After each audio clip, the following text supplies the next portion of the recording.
RJD विधायक सुधाकर सिंह एक बार फिर से सुर्खियों में आ गए हैं। इसे लेकर बिहार में महागठबंधन में घमासान मच गया है। खासकर उपेंद्र कुशवाहा और सुधाकर सिंह में लेटर बम भी चलने लगे हैं।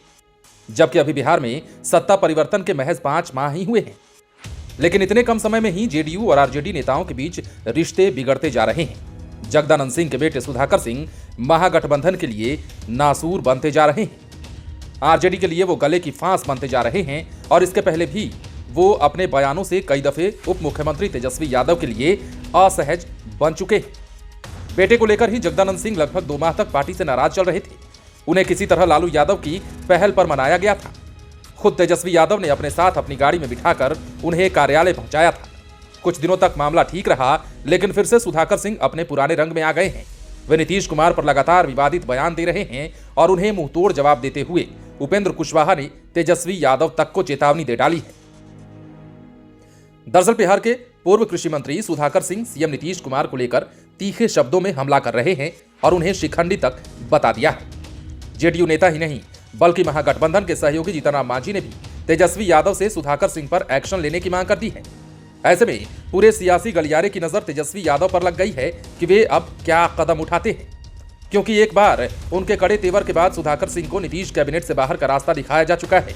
ये तो सबको पता है कि सुधाकर सिंह 2020 के चुनाव में रामगढ़ से आरजेडी की टिकट पर चुनाव जीते हैं और उनके पिता जगदानंद सिंह वर्तमान में आरजेडी के प्रदेश अध्यक्ष की कुर्सी पर काबिज हैं और उनके पिता अनुशासन के लिए भी जाने जाते हैं। इतना ही नहीं, उन्होंने लालू यादव के बेटे तेज प्रताप यादव तक की मनमानी पार्टी में नहीं चलने दी है।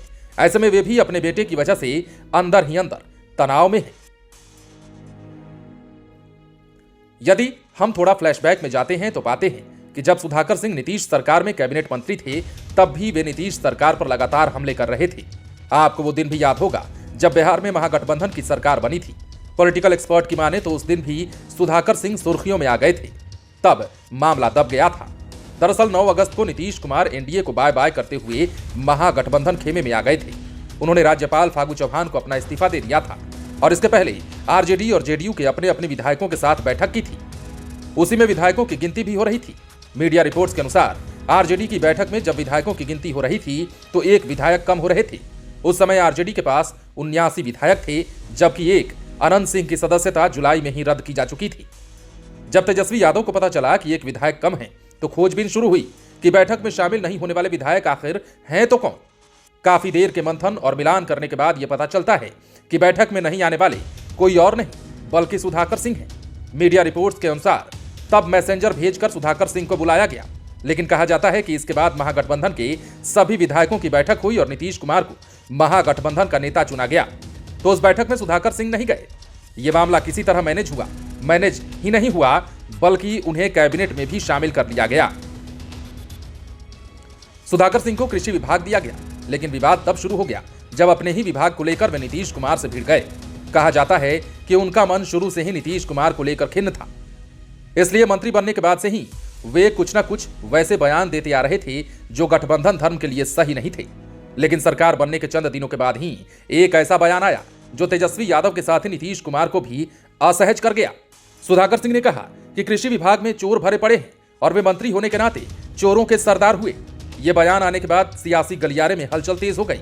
यह बयान इतना हाई प्रोफाइल हो गया कि लालू यादव को पहल करनी पड़ी। लालू ने सुधाकर सिंह को अपने आवास पर बुलाया। इसके बाद भी वे नहीं माने और इस बयानबाजी के बाद हुई पहली कैबिनेट मीटिंग में इसे लेकर वे नीतीश कुमार से भिड़ गए। इसके बाद 2-4 दिनों तक मामला शांत रहा, लेकिन वे कहां मानने वाले थे और उसके कुछ ही दिनों बाद सुधाकर सिंह फिर से तेजस्वी यादव को असहज करने वाले बयान देने लगे। सुधाकर सिंह के चोरों का सरदार वाला बयान थमा भी नहीं था कि इसके तुरंत बाद फिर से उन्होंने विवादित बयान दे दिया। इस बार उन्होंने घूसखोर और भ्रष्ट अधिकारियों और कर्मचारियों को जूता से मारने की बात कही। दरअसल सुधाकर सिंह अपने विधानसभा क्षेत्र में आयोजित कार्यक्रम में शामिल हुए थे। उसी कार्यक्रम में समर्थकों ने माप तौल विभाग के कर्मचारियों पर कई तरह के आरोप लगाए। यहां तक कि लोगों ने कहा कि माप तौल विभाग के अफसर वसूली करते हैं। इस पर वे काफी गर्मा गए। सुधाकर सिंह ने अपने समर्थकों से कह दिया कि कृषि विभाग या अन्य विभाग का कोई भी अफसर पैसा मांगे तो जूता से मारिएगा, मैं समझ लूंगा। उन्होंने यह भी कहा कि आप लोग ही गवाही दीजिए, गवाही नहीं दीजिएगा तो वैसे अधिकारी और कर्मचारी बच जाएंगे। बाद में वे कृषि रोड मैप समेत किसानों की अन्य समस्याओं को लेकर भी सरकार पर बरसते रहे और नीतीश कुमार को घेरते रहे। कहा जाता है कि इस तरह की बयानबाजी के बाद भी जगदानंद सिंह को लेकर तेजस्वी यादव चुप ही रहते थे, लेकिन अंदर ही अंदर काफी असहज हो गए थे और इसे लेकर विरोधी नेता भी खूब चुटकियां ले रहे थे और कमेंट पर कमेंट पास किए जा रहे थे। ये सब बयान जानबूझकर दिए जा रहे हैं। यहां तक कि पिछले सप्ताह जब सुधाकर सिंह ने नीतीश कुमार को शिखंडी कहा तो बीजेपी के वरीय नेता सुशील मोदी और विजय कुमार सिन्हा ने बड़ा आरोप लगा दिया। बीजेपी नेताओं ने कहा कि सुधाकर सिंह से नीतीश कुमार के खिलाफ बयान लालू यादव जानबूझकर दिलवा रहे हैं। पहले ये बताते हैं कि सुधाकर सिंह ने पिछले सप्ताह क्या कहा। उन्होंने कहा कि पूर्व मुख्यमंत्री श्री कृष्ण सिंह और कर्पूरी ठाकुर जैसे लोग हैं जिन्हें बिहार के लोग हमेशा याद रखेंगे। हमारे नेता और आरजेडी सुप्रीमो लालू प्रसाद यादव का भी यही हाल है, जिन्होंने प्रदेश के लिए बहुत कुछ किया है, लेकिन नीतीश कुमार का नाम इतिहास में नहीं होगा। वो बिल्कुल याद नहीं रहेंगे। वो शिखंडी की तरह हैं, जिनकी अपनी कोई हैसियत नहीं है। उन्होंने ये भी कह दिया था कि तेजस्वी यादव आज बिहार के मुख्यमंत्री नहीं हैं, तो इसके लिए नीतीश कुमार ही दोषी हैं। नीतीश कुमार नाइट वॉचमैन के रूप में आए थे कि 2-4 महीने वो मुख्यमंत्री रहेंगे और फिर तेजस्वी यादव सीएम बन जाएंगे। आज 4 से 5 महीना होने जा रहा है, तो इसके लिए दोषी नीतीश कुमार हैं। उनसे पूछा जाना चाहिए कि आप तेजस्वी यादव को सीएम क्यों नहीं बनने दे रहे हैं। नीतीश कुमार को तुरंत पद छोड़ देना चाहिए और उन्हें तेजस्वी यादव को मुख्यमंत्री पद की पेशकश कर देनी चाहिए। इसी के बाद बिहार के सियासी गलियारे में बवाल मचा हुआ है। उपेंद्र कुशवाहा ने सीधे लफ्जों में तेजस्वी यादव को चेतावनी दे दी है। उन्होंने यहां तक कह दिया है कि उसे तुरंत रोकिए वरना देर हो जाएगी। कुशवाहा ने यहां तक कह दिया कि तेजस्वी यादव जी, ये महागठबंधन के लिए भी श्रेयस्कर होगा और आपके लिए भी। इसके बाद तो पूर्व मुख्यमंत्री जीतनराम मांझी भी सामने आ गए और उन्होंने सुधाकर सिंह पर तुरंत कार्रवाई करने की मांग तेजस्वी यादव से कर डाली। बहरहाल आज भी सुधाकर सिंह इस मामले को तूल देते हुए उपेंद्र कुशवाहा को लंबा पत्र लिख चुके हैं, लेकिन अब देखना दिलचस्प होगा कि ये मामला और कहां तक जाता है। हालांकि आज मुख्यमंत्री नीतीश कुमार को जब इस मामले में मीडिया ने घेरा तो उन्होंने खुद को किनारा करते हुए कहा कि मैं ऐसे लोगों को नोटिस नहीं करता, यानी कि ऐसे लोगों को नोटिस में नहीं लेता। ये उनके दल को सोचना है। नीतीश कुमार का इशारा आरजेडी की ओर था और ऐसे में अब देखना यह भी दिलचस्प होगा कि तेजस्वी यादव का सुधाकर सिंह को लेकर क्या रुख होता है।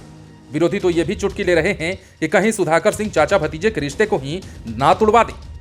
आगे क्या होगा, बिहार की सियासत और सुधाकर सिंह के बयान और तेजस्वी यादव के एक्शन में छुपा है। बहरहाल लाइव सिटीज के लिए पटना से राजेश ठाकुर की स्पेशल रिपोर्ट। यदि अब तक आपने हमारे YouTube चैनल को सब्सक्राइब नहीं किया है तो सब्सक्राइब कर लीजिए ताकि हम आपको खबरों से अपडेट रख सकें। यदि आप इस वीडियो को फेसबुक के माध्यम से देख रहे हैं तो हमारे पेज को जरूर लाइक कर दें।